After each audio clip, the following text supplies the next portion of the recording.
இன்னைக்கு இந்த வீடியோல எந்த விஷயத்தை பத்தி பேச போறோம், யாரை பத்தி பேச போறோம் அப்படின்னு சொல்லி கேட்டோம் அப்படின்னா, இந்த சென்னை ஸ்பிரைட் அப்படின்னு சொல்லிட்டு சென்னை சூப்பர் கிங்ஸ் ரசிகர்களால் கொண்டாடப்பட்டுக்கிட்டு இருந்த ரவிச்சந்திரன் அஸ்வின் இருக்கார் இல்லையா, திடுதிப்புறம் வந்துட்டு பார்த்தோம் அப்படின்னா நான் ஐபிஎல் இருந்து ரிட்டையர்ட் ஆகிறேன் அப்படின்னு சொல்லிட்டு அனௌன்ஸ் பண்ணியிருக்கக்கூடிய விஷயம் அப்படின்றது எல்லாத்துக்கும் அதிர்ச்சியை ஏற்படுத்தியிருக்கு அப்படின்னு சொல்லலாம். ஸோ கடந்த ஒரு சில மாசமாவே வந்துட்டு பார்த்தோம் அப்படின்னா அஸ்வின் இருக்கார் இல்லையா, அஸ்வினுக்கும் சிஎஸ்கே தரப்புக்கும் வந்துட்டு பார்த்தோம்னா எக்கச்சக்கமான கருத்து வேறுபாடு அப்படின்றதெல்லாம் போயிட்டு இருந்துச்சு.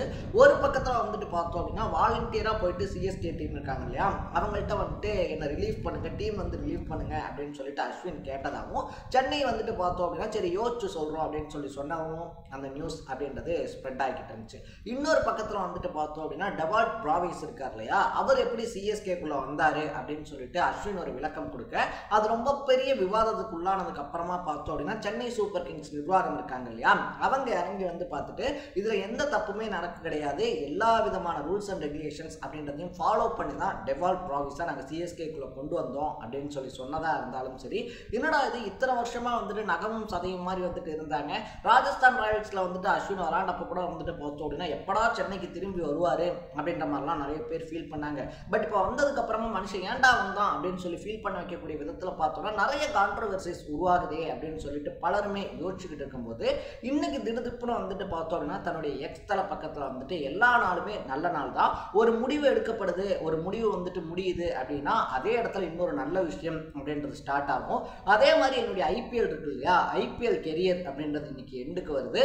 பட் இந்த ஐபிஎல்ல வேணா நான் விளையாடாம இருக்கலாம், அதர் கண்ட்ரீஸில் நடக்கக்கூடிய லீக்ஸ் இருக்கு இல்லையா, அதில் விளையாடுறதுக்கான ஆராய்ச்சி அப்படின்றது தொடருது அப்படின்னு சொல்லி ஐபிஎல்க்கு என் கார்டு போட்டிருக்க விஷயத்த அப்பட்டமாக தெரிவிச்சிருக்காரு அஸ்வின் அப்படின்னே சொல்லலாம். ஸோ அஸ்வின் ஐபிஎல்ல கடந்து வந்த பாதை அப்படின்றது என்ன, அதை தாண்டி வந்துட்டு அஸ்வினுக்கும் சென்னை சூப்பர் கிங்ஸ்க்கும் நடுவில் என்னதான் பிரச்சனை, இதை தாண்டி வந்துட்டு அஸ்வின் இனிமேல் வெளிநாட்டு லீக்ஸ் இருக்கு இல்லையா அதில் விளையாடுவேன் அப்படின்னு சொல்லியிருக்கிறதுனால எந்தெந்த லீக்ஸில் அவரை எக்ஸ்பெக்ட் பண்ண முடியும், எதிர்பார்க்க முடியும் அப்படின்ற மாதிரி பல விஷயங்களை தான் இந்த வீடியோவில் நம்ம பேச போகிறோம். அதுக்கு முன்னாடி நம்ம சேனலுக்கு நீங்கள் புதுசாக வந்திருந்தீங்க அப்படின்னா இதே மாதிரி அப்பப்போ அப்டேட்டாக போயிட்டு இருக்கிற விஷயங்கள், கரண்ட் அஃபேர்ஸாக இருந்தாலும் சரி, பாலிடிக்ஸாக இருந்தாலும் சரி, ஸ்போர்ட்ஸாக இருந்தாலும் சரி, அப்பப்போ அப்டேட்டாக போயிட்டு இருக்கிற விஷயங்கள் இருக்கு இல்லையா, அதை நீங்கள் தொடர்ந்து தெரிஞ்சுக்கணும் அப்படின்னு ஆசைப்பட்டீங்கன்னா மறக்காம சேனலை ஃபாலோ பண்ணி சப்ஸ்கிரைப் பண்ணிக்கங்க. ஸோ ஃபர்ஸ்ட் ஆஃப் ஆல் வந்துட்டு பார்த்தோம் அப்படின்னா அஸ்வின் இருக்கார் இல்லையா, 2008 தான் ஐபிஎல் ஸ்டார்ட் ஆகுது. ஐபிஎல்ல தன்னுடைய கெரியர் அப்படின்றத அஸ்வினும் 2008 ஸ்டார்ட் பண்ணுறாப்ல அப்படின்னே சொல்லலாம். ஆரம்பமே வந்துட்டு பார்த்தோம் அப்படின்னா சென்னையோட தான் அவர் வந்துட்டு தொடங்குறாப்ல.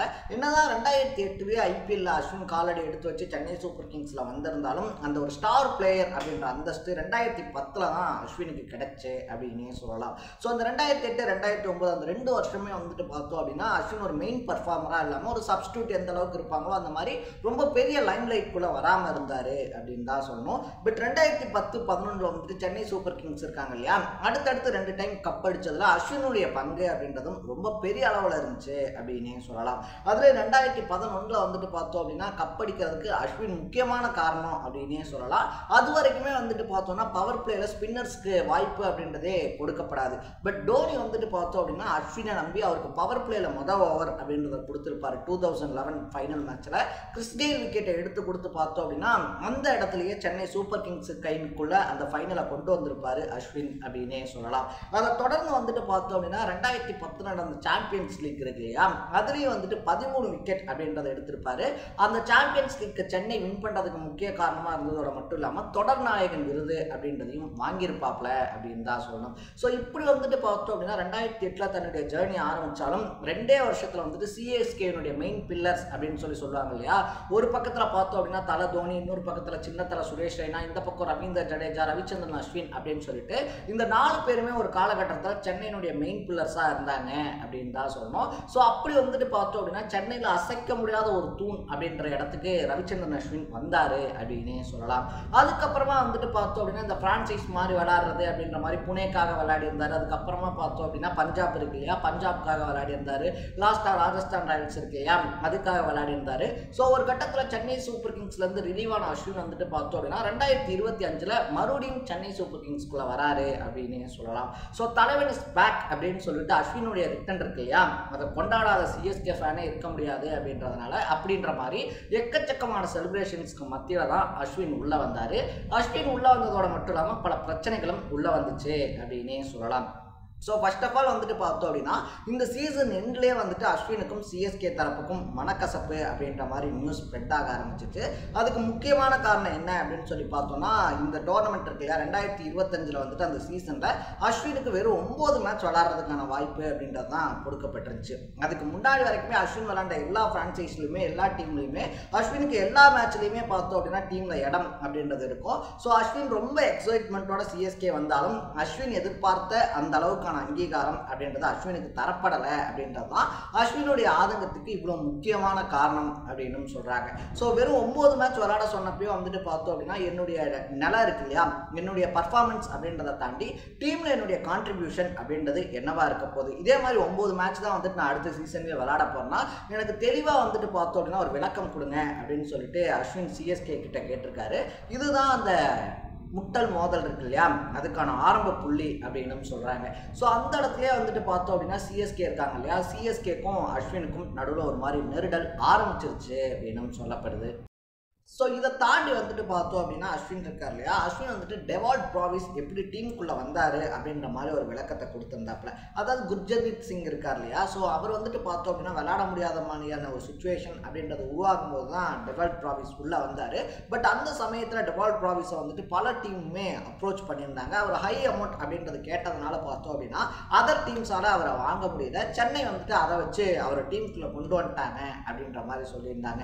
ஐபிஎல் இதுபடி வந்துட்டு பார்த்தோம் அப்படின்னா ஒரு பிளேயருக்கு மாற்று வீரராக இன்னொருத்தரை கொண்டு வரோம் அப்படின்ற பட்சத்தில் அவர் வாங்குற சம்பளத்தை தான் சப்ஸ்டியூட்டாக வரக்கூடிய பிளேயரும் வாங்கணும் அப்படின்றது ரூல். ஸோ அந்த ரூல்ஸை மீறின மாதிரி அஸ்வின் கொடுத்த ஒரு இன்டர்வியூ அப்படின்றது பார்த்தோம் அப்படின்னா ரொம்ப பெரிய அளவில் சர்ச்சையாக வெடிச்சிச்சு அப்படின்னே சொல்லலாம். ஸோ இது ரொம்ப பெரிய காட்டுத்தீ மாதிரி சர்ச்சையாக பரவனதுக்கு அப்புறமா சிஎஸ்கே நிர்வாகமே வந்துட்டு பார்த்தோம் அப்படின்னா குர்பஜீத் சிங் இருக்கார் இல்லையா, ஸோ அவர் வந்துட்டு பார்த்தோம் அப்படின்னா அவருடைய அந்த மாற்று வீரராக டெவால்ட் ப்ராவிஸை கொண்டு வந்ததில் எந்த விதமான முறைகேடுமே நடக்கலை, எல்லா ரூல்ஸையுமே ஃபாலோ பண்ணி தான் நாங்கள் நடத்தியிருக்கோம் அப்படின்னு சொல்லியிருந்தாங்க.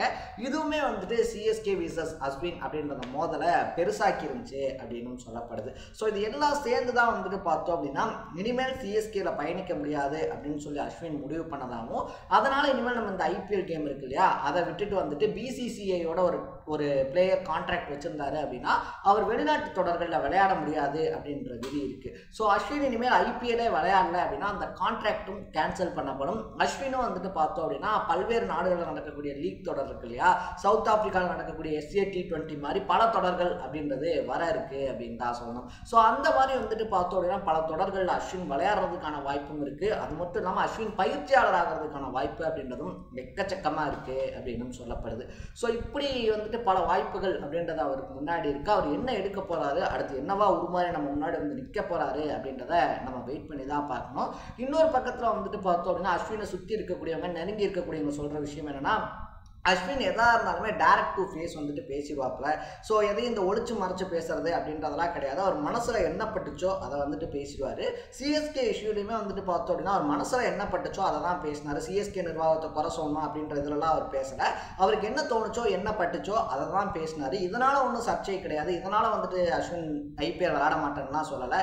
அவருக்கு தோணிருக்கு, அவருக்கு புதுசாக ஏதாவது பண்ணணும்னு சொல்லி தோணிருக்கு, அதனால் அவர் சொல்கிறாரு அப்படின்னு சொல்லிட்டு என்னென்னமோ சொல்லி மனுப்புலானம் சிஎஸ்கேவோட நடந்த மோதல் அப்படின்றது தான் முக்கிய காரணம் அப்படின்னு சொல்லப்படுது. ஸோ நீங்கள் இனிமேல் நான் ஐபிஎல் ஆட மாட்டேன் அப்படின்னு சொல்லி அஸ்வின் சொன்னதை பற்றி என்ன நினைக்கிறீங்க அப்படின்றத கமெண்ட்டில் போட்டு இதே மாதிரி அப்பப்போ அப்டேட்டாக போயிட்டு இருக்கக்கூடிய விஷயங்கள் கரண்ட் அஃபேர்ஸாக இருந்தாலும் சரி, பாலிடிக்ஸாக இருந்தாலும் சரி, ஸ்போர்ட்ஸாக இருந்தாலும் சரி, அப்பப்போ அப்டேட்டாக போயிட்டு இருக்கக்கூடிய விஷயங்களை நீங்கள் தொடர்ந்து தெரிஞ்சுக்கணும் அப்படின்னு ஆசைப்பட்டீங்கன்னா மறக்காம சேனலை ஃபாலோ அண்ட் சப்ஸ்கிரைப் பண்ணிக்கோங்க. நாளைக்கு இதே மாதிரி இன்னொரு இன்ட்ரெஸ்டிங்கான வீடியோட சந்திக்கலாம். தரேன். Bye by.